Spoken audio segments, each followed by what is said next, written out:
Welcome to In Progress, a podcast to help you grow and learn how to become a better version of yourself.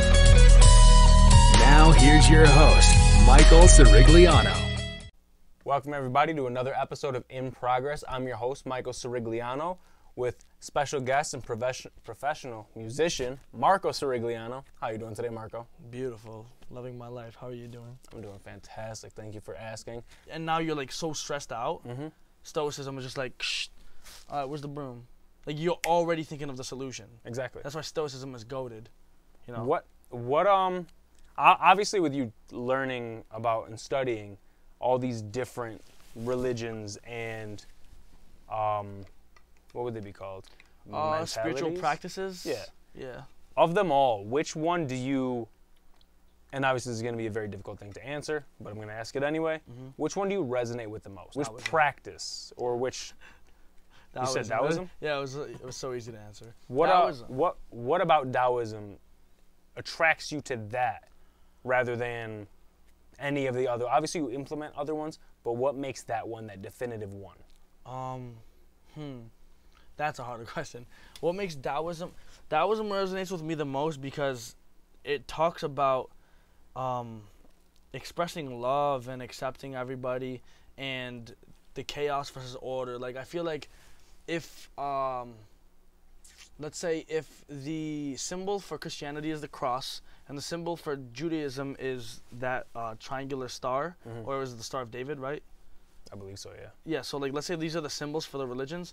Taoism will be the yin and yang, which I have the ring of the yin and yang. I have yin and yang tattooed on me, and the yin yang is cool because it's like, it's half of it is chaos, and it's like two koi fish swimming in a circle, and half of it is chaos, the other is order, and then in that chaos is a little bit of order, and in the order is a little bit of chaos. It's about balance in life and understanding that there has to be bad to be good. Yeah. And so that's what life is. That's why I love Taoism. It's no stories or whatever, no made up stories about. It's just what it is, and it's like accepting that in life there is going to be bad, but you find the good in that. There's always good in that. If everything was good in life, the world would be chaotic. Absolutely. If everything was good and like cool, there would be so much chaos because you're used to everything being perfect that if one thing goes wrong,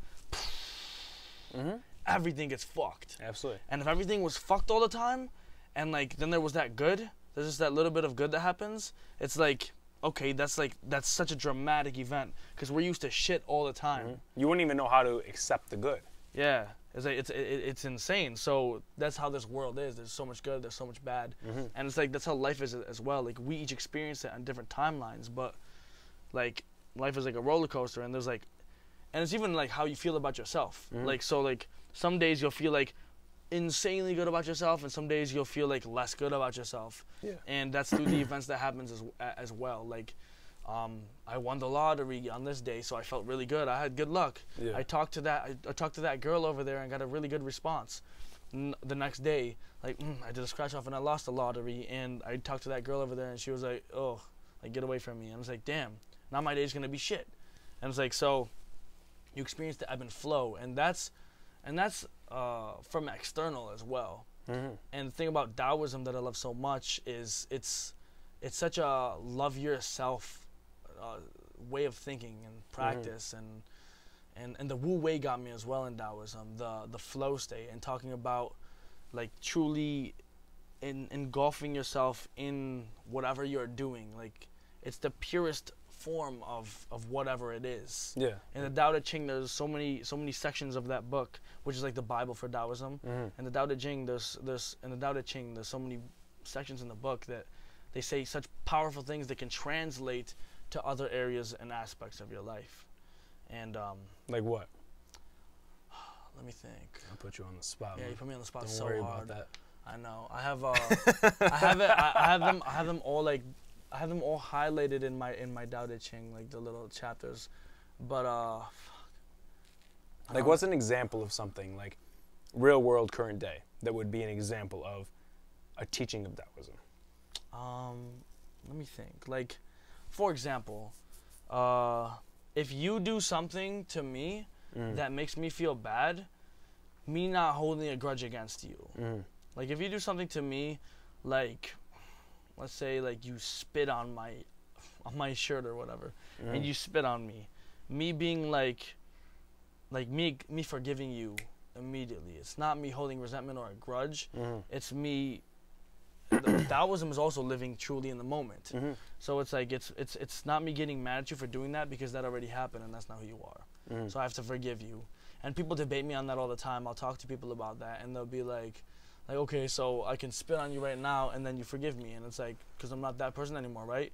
And it's like, yes and no, but it's like mostly yes. If you do that, that's not who you are, right? You did that based off an action, and it's like you talk about it and you learn from it, but that's like an example of Taoism. It's like you are greater than the situation itself. It's all about self-love as well. So yeah, just like that's a real life example of the approach of Taoism and the loving approach. And in the Tao Te Ching, they talk about the way they use, like, they don't use he as the primary, what would you call it? Pronoun? Yeah, primary pronoun. They use he and she, like they, like it's interchangeable. Actually, yeah, it's really modern actually. Like, now that I'm thinking about it, but most books they'll say he is not. A man shall, like in the book Think and Grow Rich by Napoleon Hill, it's notorious for saying a man will realize his true potential. A man realizes a worthy ideal and works towards it.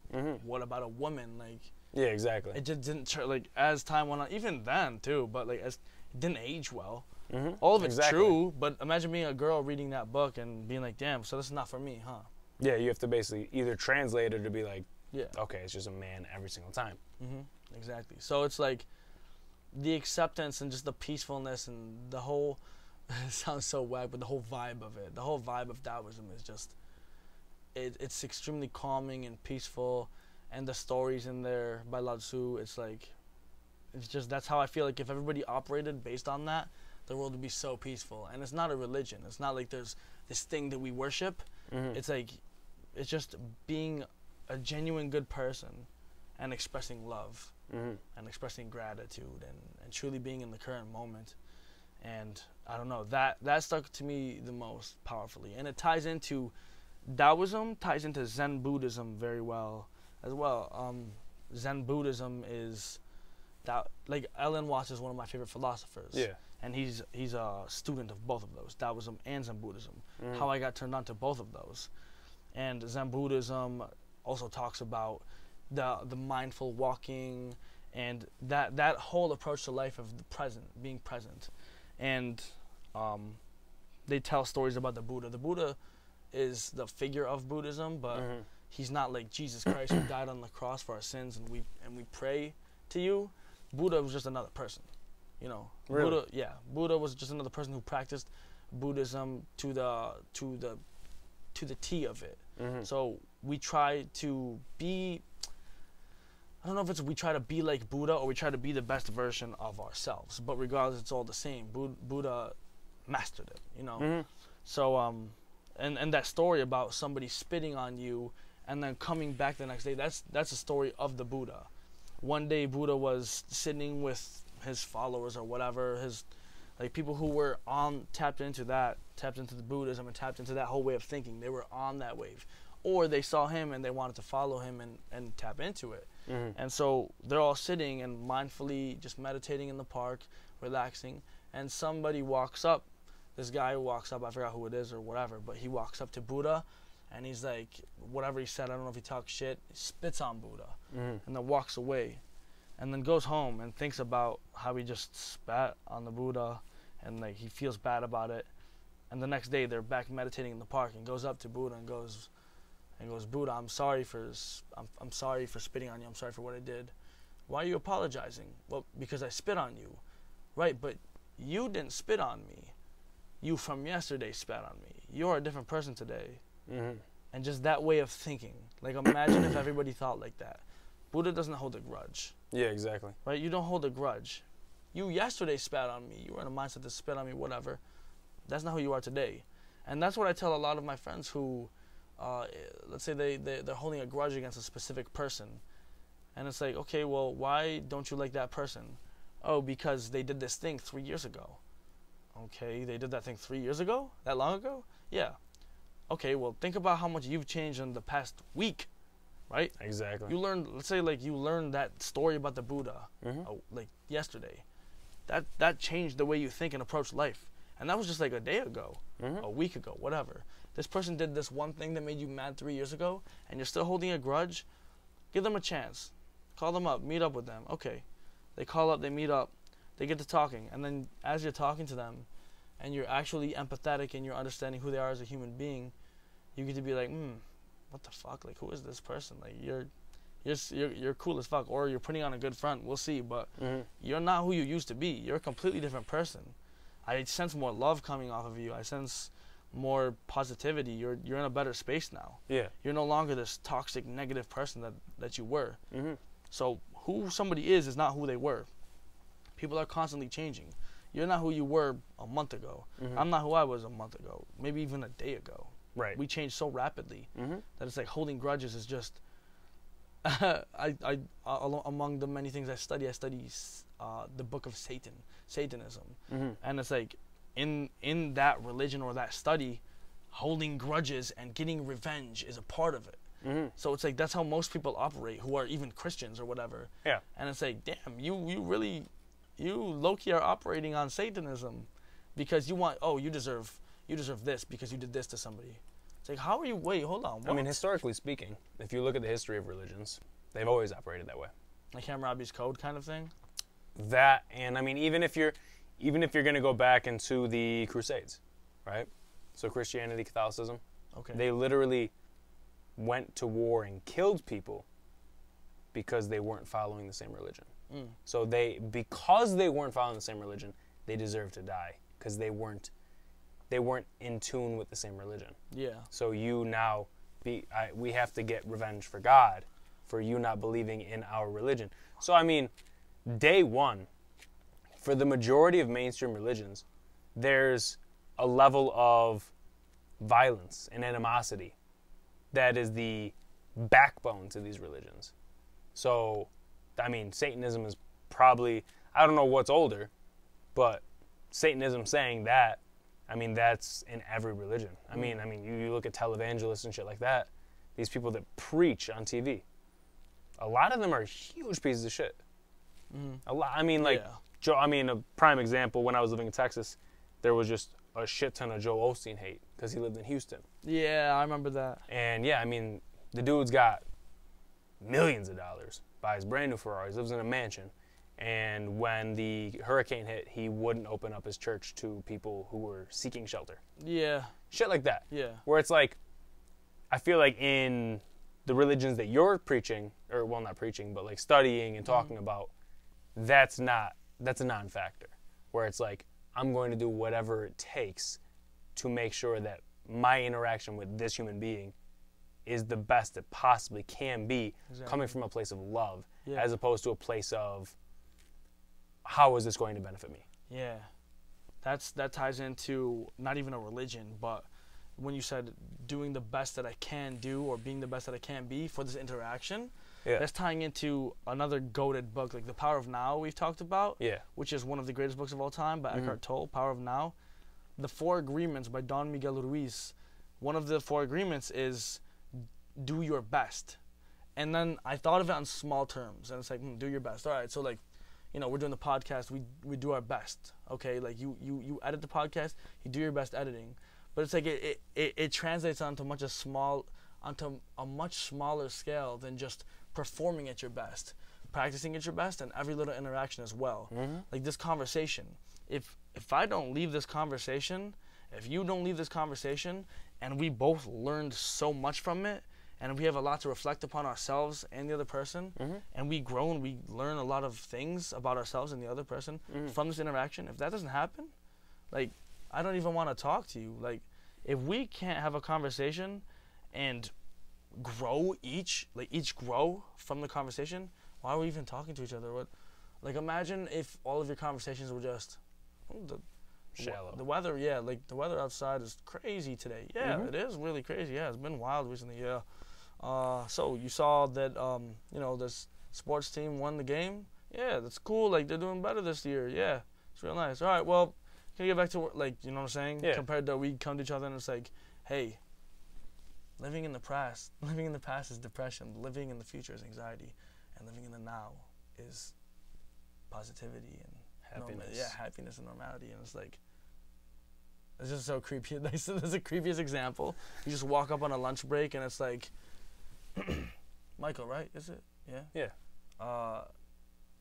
Living in the past is depression. Living in the future is anxiety. Living in the present moment is true happiness and positivity. I'm gonna get back to. I'm gonna back to faxing these files over. Yeah, I think I'm good. Like, like just the most awkward interaction. But no, like actually like having a conversation and then just kind of. I call it God talk. Me and my homies call it God talk. Yeah. Shout out, like, 2 people I really want on this podcast, Johnny Jeffries and No Offense, which I'm rocking Noah's crew neck. University. One of, like, this is dope as fuck. I love it. University. Like, my college is the universe. Like, I'm learning from the universe. But we call it God talk. You want to have, what we're doing right now is literally God talk. God talk is the non-shallow conversations. God talk is when we link up and we talk about our mindsets and our potential and manifesting things and helping each other grow and viewing life through a much deeper perspective than just the surface level of what it is. Looking through all the layers and digging deep down and like understanding the true mechanisms of working of people and just it's all positive. And that's God talk. It's like that's real conversations that impact you on such an emotional level to where you leave it inspired and you're like, damn, like my potential is crazy. Your potential is so much more than what you have been trained for it to be. You're trained to think that your potential is this high, when in reality your potential is this high. But actually, in reality, there is no ceiling to your potential. Your potential is infinite. Yeah, it's exactly. out to like the cosmos and shit. Like literally right there. Literally right there. There is no ceiling on your potential, and we're trained to just be stuffed down. And you're only as good as 9 to 5, and that's all you'll be. Okay, so be a good boy. You graduate school, and then you get back into another school, and you 9 to 5 it or whatever the case may be. And some people have to do it to fund their external purpose or activity, or some people just love to do that, which is fine. Yeah. But it's like your potential is infinite. You can literally do anything that you want to do. Anything. Yeah. And people are trained to be like, well, you can't. And it's like, I don't talk to people who think like that because it's not true and you're in a fixed mindset. And I don't want to, and I've lost friends that way, maybe for the better, but I've had friends in the past who think about, like even me, like, they probably have tuned out of the podcast already because it's just going against their beliefs. Yeah, absolutely. There are people who are tapped into the source and people who are not. And I only want to fuck with people who are tapped into the source because we can circle around in the conversation and grow. And I'm going to drop a gem to you to where you're like, yeah, that's true. Wow, okay, I never thought about it like that. Okay, so like, you know, you have a goal and then you work towards it and you just write out a checklist and you can, if you work hard enough, you can achieve that. And then there's people who are like, well, no, you can't because you're not naturally talented. Yeah. And you're not naturally gifted, so it can't be. And it's like, no, I don't fuck with anybody who thinks like that. I fuck with only people who believe that you can do anything you want to do through a plan, hard work, discipline, and having the resources to do so. Absolutely. You can literally do anything you want to do. So if you don't think like that, I don't even want to talk to you. You know? The problem with that though, which I recently kind of started stumbling upon this realization along with research that I've done. America, being the capitalistic society that it is, actually trains us at a extremely young age to have that ceiling. So, for example, going to school, right? Going to school, waking up early, the school bells, the lunch period, leaving at 3, that was created by Henry Ford during the Industrial Revolution to manufacture people to work in the factories and already be ready for that cadence. Damn. So that as soon as they got out, they'd be able to jump into the factories and they'd respond to waking up early. They'd respond to the lunch bell. They'd respond to the end of the day. They'd already be on that schedule. Wow. So we're trained at a very young age to be running through this set schedule. And at this point, it's not spoken about because it's so far ingrained into our society. And then along with that, being a part of a capitalistic society like we are, like Zen Buddhism, Taoism, That is not Western philosophy. That's Eastern philosophy. And the reason being is because in a capitalistic society, we're driven by money. Money's driven by supply and demand, right? So that's why there's the commercials for Nike and Balenciaga with the rappers and shit like that, because you're trying to achieve, you view these celebrities as idols, and then you're trying to achieve what they have, because you think once I get there, I will then be happy, and that's what you're taught. Money equals happiness. The white picket fence family, that only can happen if you get a good job, if you go to school, if you have money, if you get the job that has maybe 2-3 weeks of vacation time paid. You can only achieve this level of happiness that we're taught as kids to want, this white picket fence. You want to get married. You want to have a kid or two. You want to have a dog. You want to live in a nice suburban neighborhood. All of that stuff, the American dream is taught to you at a young age. And you see that in movies, on TV, any of that. So I had to realize that though you're right, you shouldn't associating with people that don't have the same mentality as you or I is toxic. But you have to realize a lot of it's not coming from a stance of, I don't think that you know what you're talking about. It comes from a place of ignorance where they don't know any better.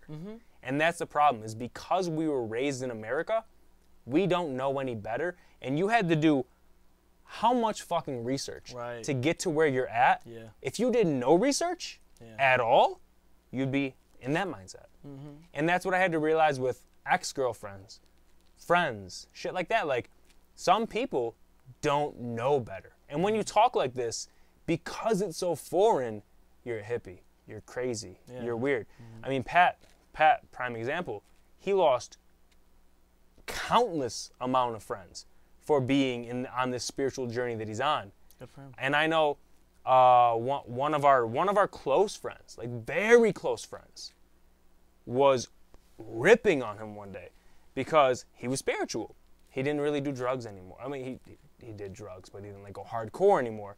He didn't really drink anymore. He lost a lot of weight from fasting and cold showers and exercise and yoga and meditation.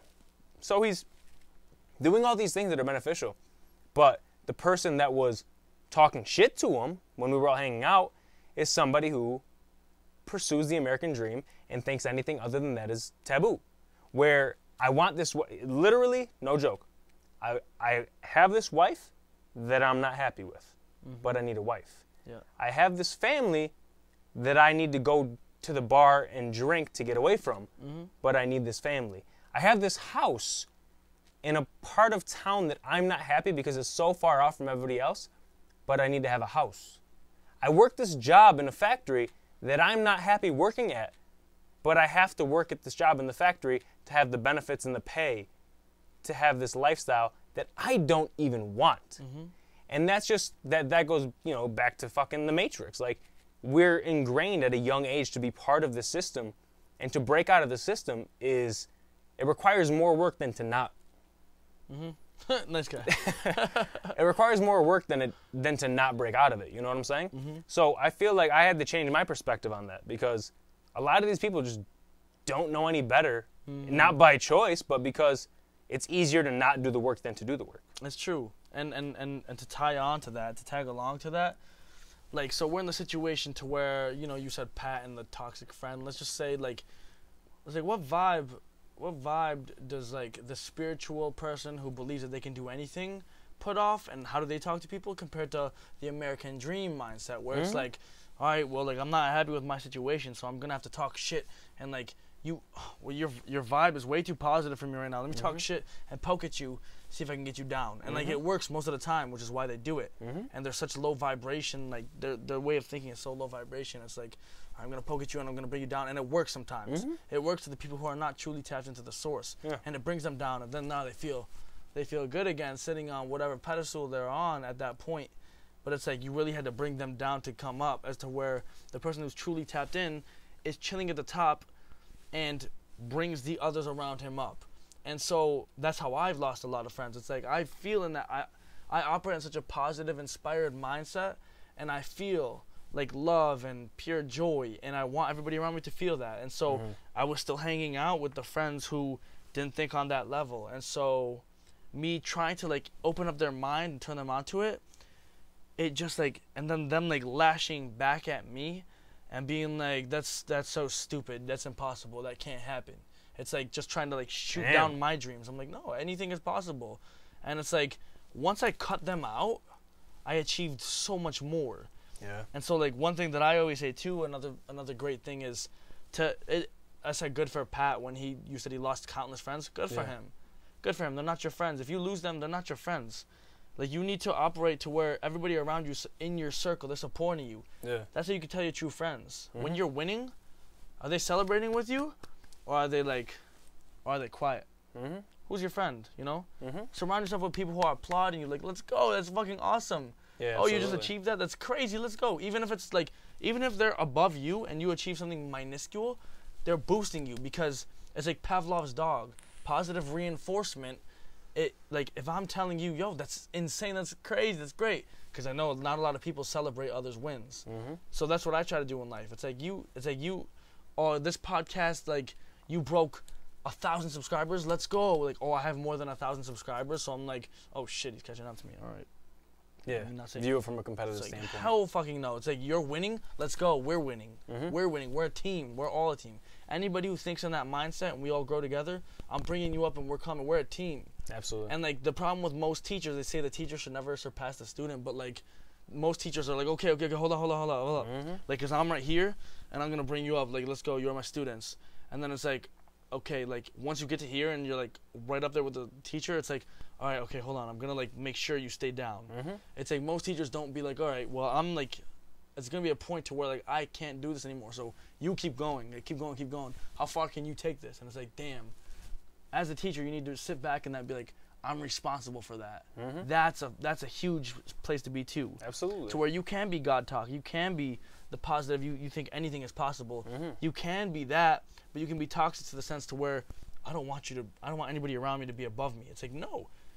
If you're smart, you want everybody around you to be better than you, because you're all winning and you learn from the way they think as well. Absolutely. Like, you're going to achieve in your path. We have two individual paths, and we can think about the same things and study the same things, and our paths are completely different. And you're going to learn so many different gems than I will. And we're going to come back every now and again in our paths. Like, these are our paths and they're going crazy, and at certain points we're going to like reconnect and like talk and conversate. This is what I learned on this portion of my journey. Oh, this is what I learned on my portion of the journey. I was like, damn, wow, okay, that's good to know. I'm going to remember that. I'm going to keep that in the bag. Okay, cool, I got that. You learned gems. I love gems, superpowers, whatever it is. Like, on my journey, I learned that forgiveness is key. Like, you have to, you're holding a grudge against that person? Well, that's why you feel this way. You have to truly forgive them. You don't have to forget about what they did, but forgive them. Forgive them in your mind and heart, and understand, be empathetic, that they did that because they were raised a certain way, and they were trained to think that this is not a thing. Yeah. And this is how I had to be with my old friends. They were trained to think that, you know, you can't say anything is possible, because that's not realistic when it is. But forgive them. Like, that's their beliefs. They weren't trying to like knock you down and belittle you. That's just their beliefs, and that's how they were grown up. And I tell you, they were looking out for you. Exactly. Anything. They were looking out for you in their own perspective. Exactly. Yeah. They want to make sure you don't go off the rail and like screw yourself over, because they don't know any better. I'll get back to the ignorance. And so like, I tell you that, and you have not thought in that way yet. You're like, damn. So like, that's why I'm feeling like this. I was holding resentment against this person. Let me see if I can find it in me to forgive them, and maybe even talk to them again. And you reach out and you're like, damn, you're kind of cool. Okay, word. We've like squashed that. Whew. Wow, I feel so much better. Everything takes on a different shade.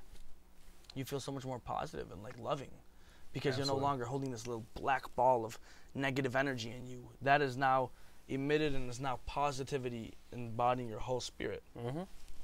We go along our paths. We reunite. You say to me, and this time that we reunited on our different paths, you learned something that I've never heard before. You said, hey, Marco, like, you will never believe what I just learned. And I'm like, what? And you like, and you say to me, I learned that if I just repeat the thing out loud several times, it gets embodied into my subconscious. And when you fall asleep, you dream about it. And then when you wake up, it's there. It's the first thing you think about. And you start to subconsciously worked towards the goal, and I was able to achieve this, and that. And I'm like, wait, really? No way. And you're like, no, no, try it this time around. And so now this time on my journey, and we go on our journeys. This time on my journey, I embody that, and we're just leveling up. Each time we reunite, God talk. We learn, we drop gems to each other, and we learn a lot, and then we go back on our journeys. And we each should be on our own journey. That's the thing too. A lot of people get into relationships to avoid the journey. It's like, well, I don't feel happy with myself. I need to we're gonna date each other and complete each other and just waste time together. It's like, hold up, you need to be fulfilling your own purpose in life, and then at some point it's gonna happen naturally where you're gonna meet another person who's fulfilling their purpose in life, and you guys grow together. And that's how I think it should be.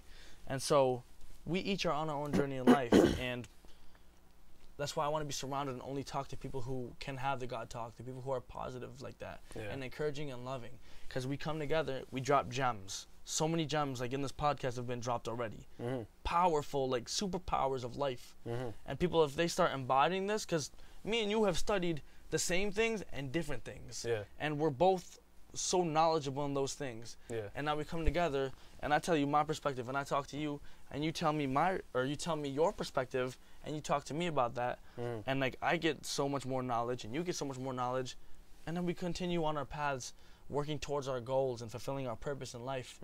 And we grow from a conversation. That's why I'm saying people change so quickly. This one conversation we're having today is going to change the way we act tomorrow. Absolutely. Because we're both walking away with different views on different things. Exactly. Than when we walked in. And we're sharing it. We're sharing it. It's not like we have different views and you're like, well, this is what I think about this. And I'm like, no, that's not true. It's not what I think about that. It's like, no, it's like, okay, well, explain that. Damn, really? Oh, shit. Okay. Be open-minded enough to receive new information. Yeah, absolutely. That's the problem with a lot of goats I see, too. I don't think of myself better than anybody, but it's a lot of people who I look up to are close-minded. They've gotten open-minded to a point to where they are at the level they're at, but it's like, okay, now it's your way or no way. You're not open-minded enough to receive information from a 6-year-old kid. A 6-year-old kid can teach you things. It's absolutely. Be open-minded enough to unlock that new bit of information and knowledge. People think differently. You have to stay open-minded. And problem with a lot of people who are even on the God talk level is it's the way they think or no way.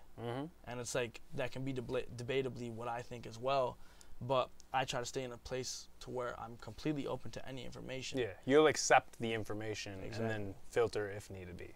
And another superpower is listening more than you talk. A lot of people, when they reach the level or whatever, it's they're just talking for days. Talking. It's and then at a certain point, people aren't listening, and you're still talking. Well, you're wasting your energy. You're wasting your breath.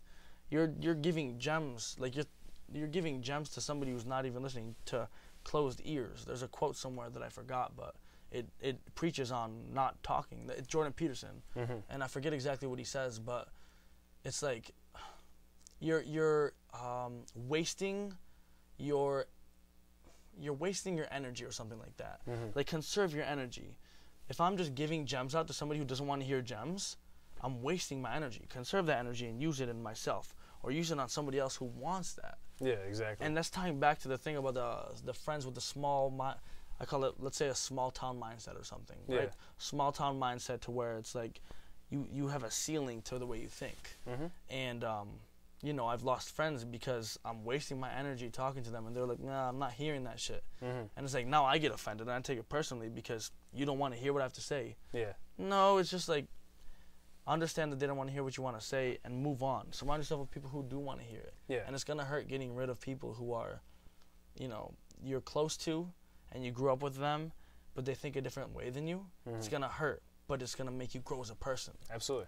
In Naruto, you have to, this is a metaphor, I'm not saying this, but in Naruto, you have to kill someone who you love to unlock, as an Uchiha, to unlock a Sharingan, which a Sharingan is a superpower to where your eyes turn red with these little commas or whatever in them. Your eyes turn red. And once you unlock your Sharingan, it's from killing a family member or a close friend who you love. You kill them, you unlock the Sharingan. Now you have a superpower to where you can mimic the other's moves. And then it gets deeper as you go on, the Mangekyo Sharingan, the eternal Mangekyo Sharingan. And it's all from killing someone who you love. And the metaphor for that is getting rid of the toxic people in your life who are just negatively shutting down your open-minded ideas, your way of thinking that you can do whatever you want to do, and they're like, no, you can't do whatever you want to do. That doesn't make sense. You're not naturally gifted. Yeah. So you have to metaphorically kill them, unlock that Mangekyo Sharingan, unlock that Sharingan, and then you're going to grow and level up just from that, because no longer do you have an external force that's beating down at the way you think. Now you only are surrounded by people who are like, word, that could definitely happen. Oh, I have that, like you to me. Oh, I have this vision of doing a podcast that's going to become globally successful, and I'm going to have like very big celebrities on the podcast, and the podcast is going to grow to be one of the greatest podcasts in the world. And I look at you in the eyes. And if you can look at me in the eyes and say that with a straight face, I go, word, that will happen. Like I could see in just the way you look at me. And one of the dudes from Shark Tank, the guy who owns the basketball team, you know what I'm talking about? Teddy Cruz. It's like he talks about how what he does in a business transaction is like they'll sell him the thing and he'll look at their eyes, and if they have terrible eye contact, they'll disregard it. It's like, okay, I'm not gonna buy your idea. I'm not gonna invest in it because you don't believe in it. Exactly. So it's like that's how I look at you. If you can look at me in my eyes and say what you truly believe in life, like I can look at you in the eyes and say that I'm going to work as hard as I can for the rest of my life and become the greatest drummer, right? And I can look at you in your eyes and tell you that and believe it. You look at me back and like, damn. Like you can feel that energy. Yeah, exactly. The toxic people, you believe what you're saying. You believe what you're saying. Exactly. You truly believe it. That's the key. You could talk all you want, but do you believe in what you're saying? Or are you just talking because you like the way it sounds? Yeah, exactly. Right? And there's a big difference in that. Yeah, so the goal is to surround yourself with people who are like, you tell me that you're going to have the greatest podcast in the world, and I can be like, you will. I believe you will. And that's the power of manifestation, too. You speak it out to existence so other ears hear it, and then they can agree with you and nod and acknowledge it. Yeah, Exactly. okay, word. And they can support you through it. They'll tell their friends, yo, you got to check out this podcast. Like, this is going to be big one day, and it's going to start growing. Just because you believe in it so much and you're speaking it into existence. And that's how anything in life works. Absolutely. You manifested it. Yeah. And that's honestly the biggest thing, in my opinion, is being able to say with a straight face what your intention is in something. Because I've seen it in both ways, right? I've seen it where friends of mine have been like, I'm going to make up an example so I'm not, saying anything about anyone. I'm going to be a professional musician, right? I have friends who say something along those lines, but when they say it, it's like this, like, yeah, I'm gonna do this, I'm gonna do that, Yeah. and they're like kind of looking around the whole time, but not looking at you. Yeah. But then when they're looking at you, and they say something, and even something like minuscule, like, I'm gonna buy this pair of shoes. They can make that eye contact. Yeah. But when they're talking about this big ticket thing that they don't even believe in, they'll break eye contact consistently. There is no eye contact, or very, very minimal eye contact. Yeah. And you can tell that difference, and that's body language. I mean, body language is huge. You can't block all your body language, even if you try hard. Like if I'm about to tell you something and I don't believe it, and I know the eye contact thing, I still won't be able to maintain eye contact. Yeah. I'll still something. Yeah, like a little Still, micro or something. exactly. Like, yeah, I'm gonna, right? Yes, like, yeah, exactly. And there's always those little tells. And the type of friend that I am, and this is the people who I behave how I want to be treated. So it's like the people who I want to be surrounded by, I want them to do this. How I would behave is like, let's do an example. So it's like, tell me the thing and like do the no eye contact thing. This is the kind of friend that I am. I'm gonna have the biggest podcast in the world, hands down. Do you truly believe that you're gonna have the biggest podcast in the world? Absolutely. You keep looking away when you say that. Do you truly feel in your heart that you're going to have the biggest podcast? Yes. And it's like you have to be like, and then I would break it down. I'd be like, so like you keep looking away every time you say that, and I noticed that, and like so I feel like there's an ounce of doubt there somewhere, and it's like you need to truly believe that. It's like I need you to look at me in my fucking soul and tell me that you're gonna have the greatest podcast. And it's like what I want to do as your friend, as your brother, as your family, is fucking drill it into your mind and have you on such a God level mentality.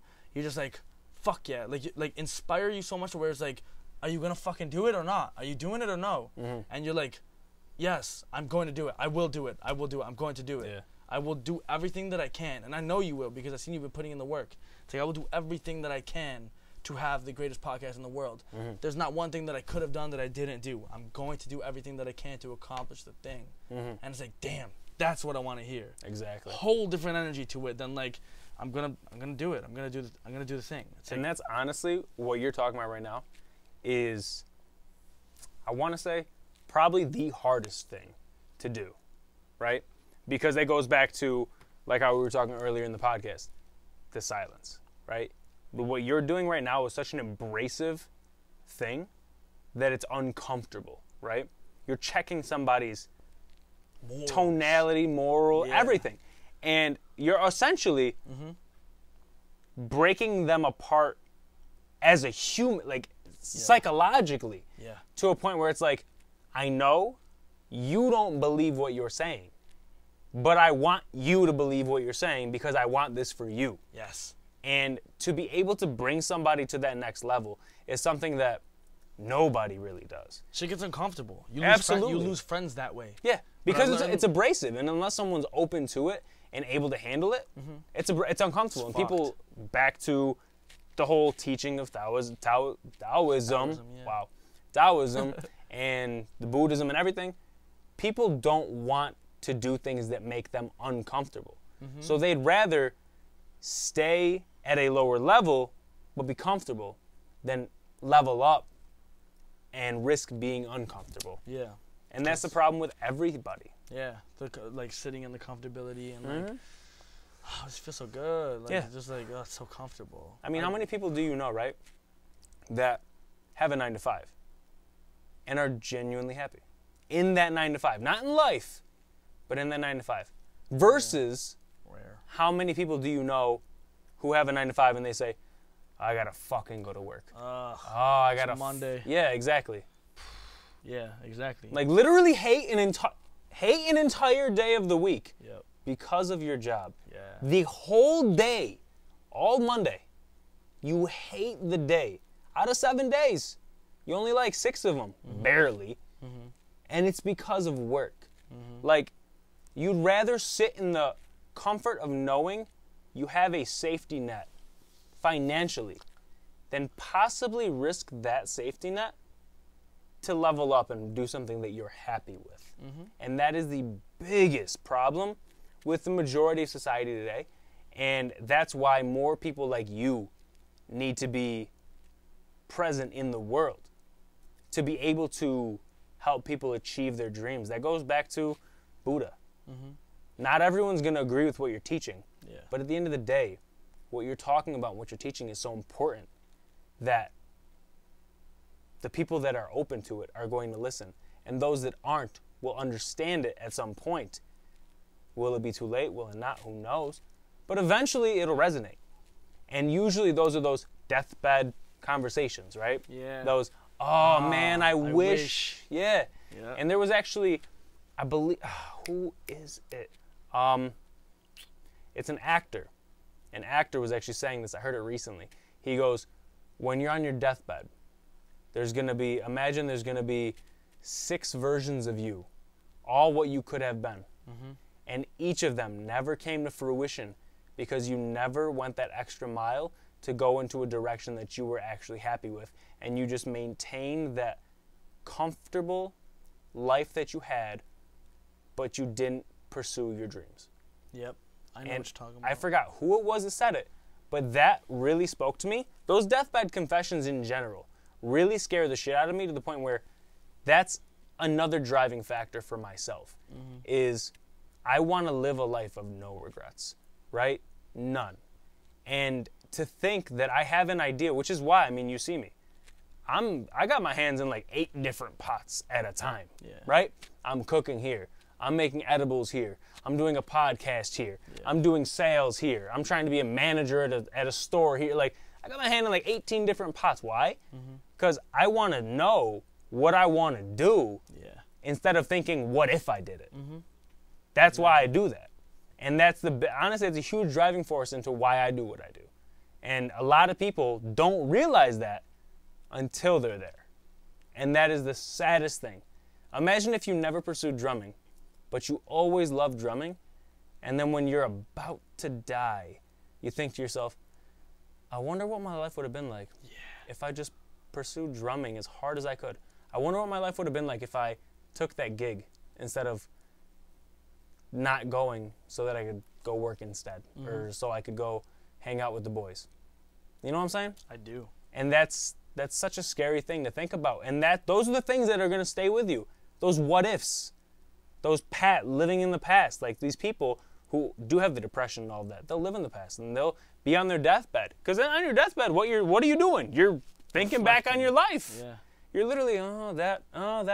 And you're going to be like, I wonder what would have happened if I did this, if I talked to this person. And you can't now. Too late. Yep. And that's the worst thing. Betty White did it right. Betty White did it right. Betty White did it right. She lived her fucking life. She died at 99 and 51 weeks. And she accomplished every fucking thing. Model, actress, TV star. Killed it. Everything. Killed it. And that's what I'm saying. Like anybody can achieve that level of fame, stardom, whatever you want. Because at the end of the day, when you're talking about what you're talking about, when you're living the life you want to live, you're going to touch people you didn't think you could touch. And it's just insane to think that that's such a reachable possibility. It is. Yeah. I think I don't know if it's the same person, but what you were talking about the deathbed scenario, Goggins talks about that. Oh, really? You study Goggins a lot? Yeah, I listen to Goggins. Goggins. Not a lot, but yeah. One of the things he says is, I don't know if it's deathbed or when you get to heaven, but I think it's when you get to heaven. Yes. And you get to heaven and there's the board full of like accomplishments, and you're like, what's that? It's like, these are all the things that you could have done in life, but you did, like, this is who you could have been, but you chose to not do any of that. Like, it's like, you could have been all of this, these are all your achievements, but because you chose to sit in comfortability, you didn't achieve any of those things. You know, and this is who you could have been. And you don't want to get to Heaven's Gates or whatever you believe in and see, like, what you could, imagine seeing that. Imagine seeing what you could have been, and that's a fact. If you did this thing and you did and worked through here and achieved this journey, you could have been this, right? You could have been the president of the United States of America. Imagine that on your list. And you were just like working at, like, I don't know, Xerox for your whole life. And you're like, fuck, what? Really? I was like, and then you start thinking, like, where did I go wrong? And that's when you start thinking about, like, the what if, or, you know, whatever it is. And that's powerful as fuck. It's scary, but it's inspirational. Absolutely. Because we're still living, right? We still have the ability to do it. And that's why I like to flip everything positive. It's like, damn, that's scary as fuck. Like, that's where the conversation would end for a small-minded thinker. It's like, damn, that shit's scary as fuck to think like that. Wow. But, like, let's turn it around and be positive. Like, is it scary as fuck? It should be inspiring, because that board is up there still. And all of those potential things that you could be are still on the board. No, it's scary as fuck to think that people go through life doing that. That's terrifying, but like... It's not scary for someone who realizes it, but it's scary to think that there are people that get to that point. You can't control them, though. No, you can't. So I'm not really scared. I'm not really scared. I feel bad for him. Well, you don't have to. Do what you... This is your purpose. And then I feel like this is everybody's purpose. If everybody can tap into this, it's like, do what you can do to open up everybody's mind to that scenario. It's like, you got to, like, do you even know your potential? Like, bro, you are so talented. You're so gifted. You do this so well.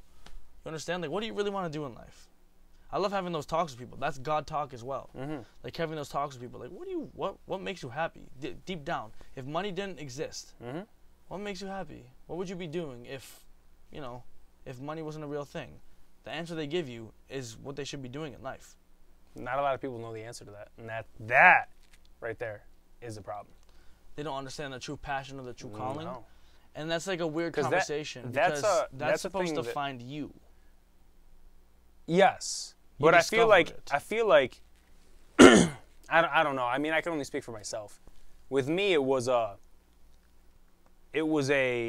moment of my entirety being broken apart for me to realize what I wanted to do. But up until that point, I had no idea. You know what I'm saying? Like, Yeah. after the conversation with Pat, then I was like, something's missing.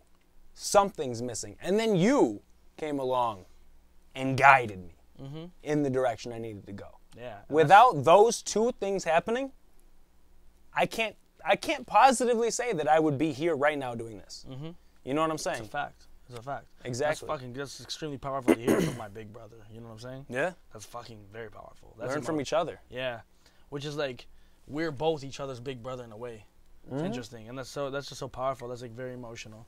But it's true. Like, just the little things in life. This is another interesting way to look at life. The little things in life, like, can affect, like, whether you decide to take a sip, like for me right now, whether I decide to take a sip from this or this will affect the rest of my life. And it's like, will it? No, it won't. Well, let's think about it. Like on a term of a health level, like if I take a sip from this, like this energy drink or this carbonated drink, like that could be bad for my health, and then I can start to develop a tumor, I get cancer, and I die. On a grand scale, that's like the butterfly flaps its wings. Exactly. And then a tornado happens or a tsunami happens. Yeah. The wing effect. If I drink this water and it's contaminated with some sort of a poison or whatever, something from the water bottle is leaking into the water, and I drink it, and I'll have that chemical in me, and it's like, well, in that scenario, I'm fucked both ways. I die. I die at the end of each scenario. But whatever your choice is, it affects the rest of your life, and that's how I think of every situation. And that's why it's important to not bask in the what if and just say fuck it and do it. Yeah. Fuck it. 100%. Fuck it. Try it. Do it. Fuck it. You literally moved to Austin. You just like dropped everything. You just like, let's fucking go. Austin. Yeah. Fuck it. Fuck it. And it's better to experience it and understand like what happened, and then like come back or stay there or move to somewhere else. You know what I'm saying? Maybe I'll go to a different country next. I don't know, but I'm doing it. Like compared to the person who just, you know, sitting at home like popcorn, beer, and the game on. They're like, man, I'm gonna move here one day. Yeah. And they stay there the rest of their life. And then they get to heaven and they see the list or whatever it is, and they see the list, and it's like, nah, no. And imagine like looking at like God or whoever in their eyes, but no, dude, what? Are you joking? That? Nah, like that's not realistic. I couldn't. God's like, what's realistic? Well, it's, you know, it's something that, you know, like what is the fact that I don't know the definition of realistic? I'm so proud of myself, because realistic isn't a real thing. Realistic is perspective based. It's perspective based, but it's like you got to get to the point where everything is realistic. Everything is realistic. That's why I hate that word. Like it's so unattractive, but because realistic is putting a ceiling on the potential of yourself. Yeah. It's like, well, you know, I would become president of the United States, or you know, I would become a doctor, but that's not realistic. Like I don't have 8 years. Well, you don't know. Like try it. Yeah, exactly. You can literally do whatever you want to do. So realistic is such an ugly word to me, but I don't know. I love this riffing, like just like going off on a tangent, but it's like a lot of people are just like small-minded, and I don't know. It's good and bad, like the yin and yang of Taoism. It's good and bad, because you need small-minded people in order to operate like the whatever useless jobs, or I don't know. Like we need those people in life. Yeah, absolutely. They're crucial to society. It sounds so shitty to say though. It's true. But it's true. We literally need them. Yeah. And you know what would be better? If the people who were doing those jobs were stoked as fuck, and they were happy, and they were like imagine like if you went to the grocery store and like the cashier's like whenever I go to get fast food, and it's like that's toxic, but whenever I go to get fast food, it's like I get to the window and it's always like, how can I help you? And I just go, hey, how you doing? How you doing today? And like just like it's like snap out of it, because most interactions through a drive-thru are, what can I get for you? And they're just like quarter pounder, large fries, and large Coke. Would be yelling at him. Be anything else? And then, because I worked at fast food in high school, it's like, anything else? Nope. All right, pull up to the next window. Your total is $4.75. Compared to like how I approach like the drive-thru, and like it's like this is like you drive up and it's like, what can I get you? I'm like, how you doing today? It's like, oh, I'm doing very good. How you doing today? I'm doing amazing, thank you. Wow. And then like the response you get like, oh, okay. What can I get for you today? And it's like the whole interaction is flipped, and now they're in such a good mindset, and they're such a good mood, and like you might have made their day even by asking them how they're doing. And it's like, damn, nobody, because most people are coming through and being dicks, or just not get, like, that's a human being you're talking to. Yeah, absolutely. And so, like, you drive through and, like, how are you doing? It's like, and even if they're like, nah, I'm living day by day, little chuckle. It's like, even that, you just, like, You chuckle. yeah, it's like you didn't make his day, but, like, that's a cool interaction. And it's like, that's better than just getting an order yelled at you like you're a robot or a machine. Right, exactly. So it's like, if everybody who is doing those jobs that not everybody wants to do, if they're doing it in like a cool little mindset, positive, they're loving it. Like, you gotta love what you do. You gotta do everything you do the best you could do. Like the 4 agreements, do your best, everything that it is. So we do need those people to do the jobs that we don't necessarily want to do. Everybody wants to do different things. So, you know, you gotta understand your potential is infinite, but do everything you're doing regardless, with love and with your best effort and as best you could be. Like, that is an optimal world right there, I believe. It doesn't have to be perfect, but if everybody treated everybody like if I just gave you love and then you gave me love back, it's like, damn, well, like, this world's not that bad of a place, and you can spread the love. It's like domino effect. Like, you pay for the order behind you, and then like that order pays for the order behind them. Yeah, exactly. Or whatever the case may be. It's like domino effect of love and positivity, and like just how good your day is. Just receiving that love for somebody. Like, imagine, like, you're just walking. Like, I do these interactions all the time because I want to be that person too. It's like you're walking in the mall, someone's walking past you, and they're like, yo, dope hoodie. It's like, damn, thanks. Keep walking. Oh, he didn't want anything from you. She didn't want anything from you. Just wanted to compliment you, and you're just like, okay, nice. All right, cool. And now you just, the rest of the day, like, you were like mundane going through, I love that hoodie. Oh, thanks, man. And then if you want to even one up them, thanks. I fucking love your shoes. Hey, good looks, cool. Have a good day. Yeah, you too. Have a great day. Boom. Positive rest of both of your days are gonna be goated after that. Like, gonna have the best day of your life, maybe. Absolutely. And that's what you gotta approach every day, like, is the best day of your life, and treat everybody like that, because it's gonna be the best day ever. One up your last day. And that's how I feel like I'm at the point where I'm operating on 99% positivity every day. That's a phenomenal way to go about it. Exactly, yeah. Just like every interaction, we're both growing from it. We're both leveling up in every meter. Love, positivity, inspiration, hard work. Like, these are all things that I try to keep full in my life. And it's like, you do need the occasional, like, fucking kick down.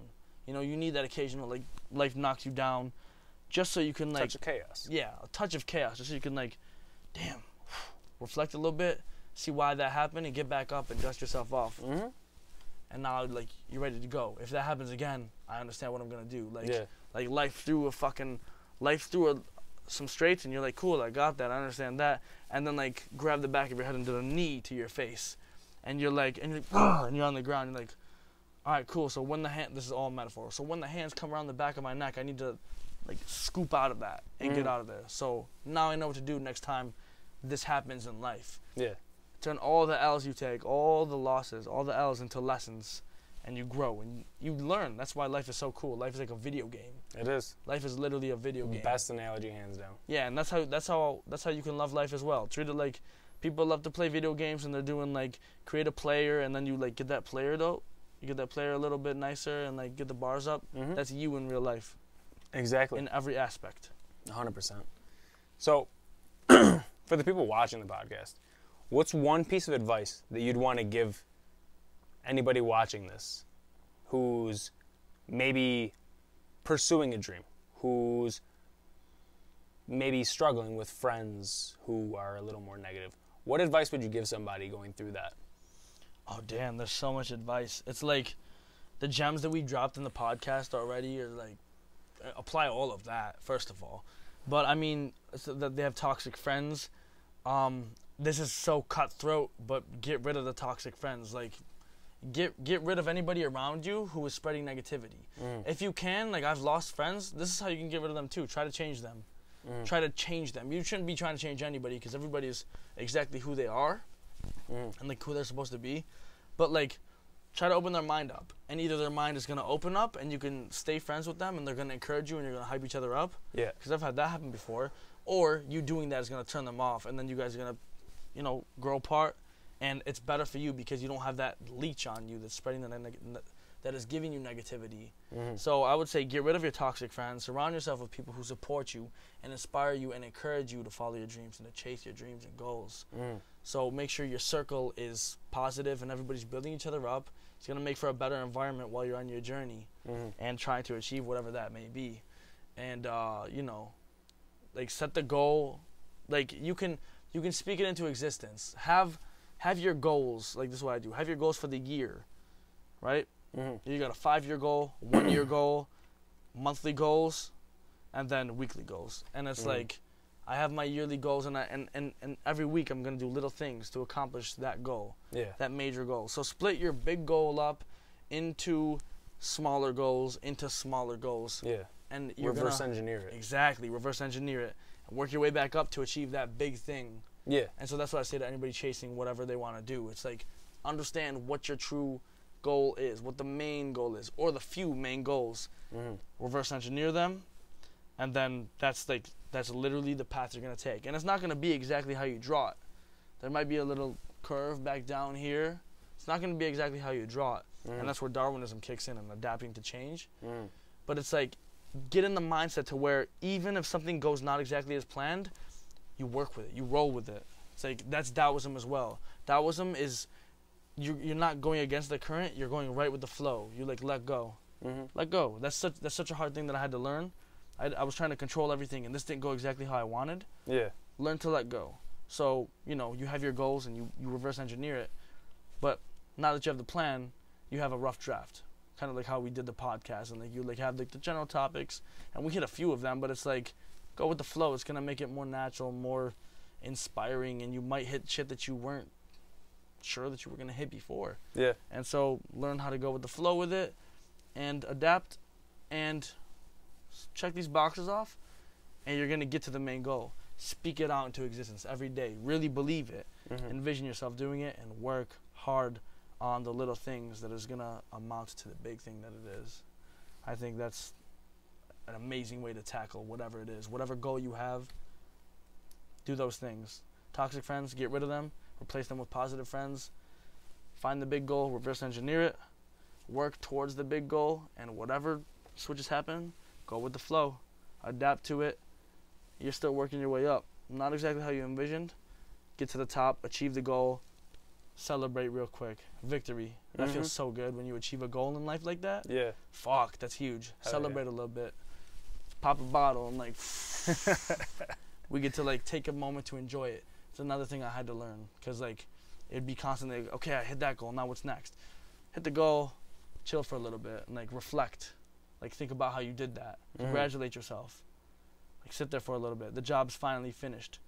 Sit there for a little bit, celebrate. Back to it. What's the next goal? That's the best way to approach it. I like that. And then to end it, what's one thing from today's episode that you really want to hammer home to the people listening? One thing you want them to take away from today's episode that you talked about, that we talked about, whatever. One thing. Wow. One thing is so difficult because there's two things that come to my mind. You get two things then. Listen more than you talk. The second thing is don't think realistically. Realistic is not a real word, you know? Take that out of your vocabulary. Listen more than you talk, and don't set a ceiling for yourself. You can literally do anything. Like, what if it's way better than you could have ever imagined? Like, damn, I thought it was going to be like this, but it's like this. Exactly. Like, holy shit, that's how I feel right now. I'm like, oh my God, I'm living in a music studio with other musicians who are also full-time with it. It's like, damn, what if it's much better than you could have ever imagined? You know? Don't set a ceiling for yourself. There is literally no ceiling. Literally, you like shoot for the stars and land on the moon or whatever. It's like, whatever it is, there is no ceiling at all. Don't put a ceiling on yourself. Don't be realistic with your thinking. That's it. That's what I would say. I like that. So, real quick before we end it, I want you to plug your album so people know what to look for and where to look for it. So, where can we find your album? You can find my album anywhere. I think it's on all streaming platforms. It's called A Journey Through Space and Time, which are two things I love a lot, which is true. And it's it's kind of like a thematic album that starts, how do I explain this? It's like a movie. So there's the intro, opening scene, and then you continue the first half of it, and we're going on a little journey. And this is kind of representing my life in a way. I have little interludes of me when I was like a little boy on Fiesta Road, just a young kid. And so the intro, the opening scene, some scenes of the movie, and then you get to the halfway point, like I loved you, and then it goes to the next song, and then it works back the second half, and we get all the way down to the credits, and then thank you. And it's like, in the thank you, it's a very special, I guess, song. Thank you it's like an 8-minute track where I thank everybody on the album, everybody who's impacted my life. Not everybody, but people who came to mind, and like there's so many people who have affected my life. But the album means so much to me, and I have some special people on the album, people I look up to, big brothers, and yeah, it's like a little movie of an album, and it's meant to be listened to like sequentially to the very end. That's what's one of those albums, a journey through space and time, and I'm working on my second one right now. Oh, really? Yeah. Okay. Yeah. Nice. Well, we're gonna make sure to have just Marco's album in the description, so that you guys can just click the link and go to any of the platforms, all the platforms. I wanted to thank you for coming on today, making the time to chop it up with me. That was a fantastic episode. And I want all you guys watching today, make sure you like, comment, subscribe. Any questions you have, feel free to put it in the comments. DM me, DM Marco, whatever. Any questions you guys have, we'll bring them back on, and we'll be able to talk about those topics next. Thanks for watching.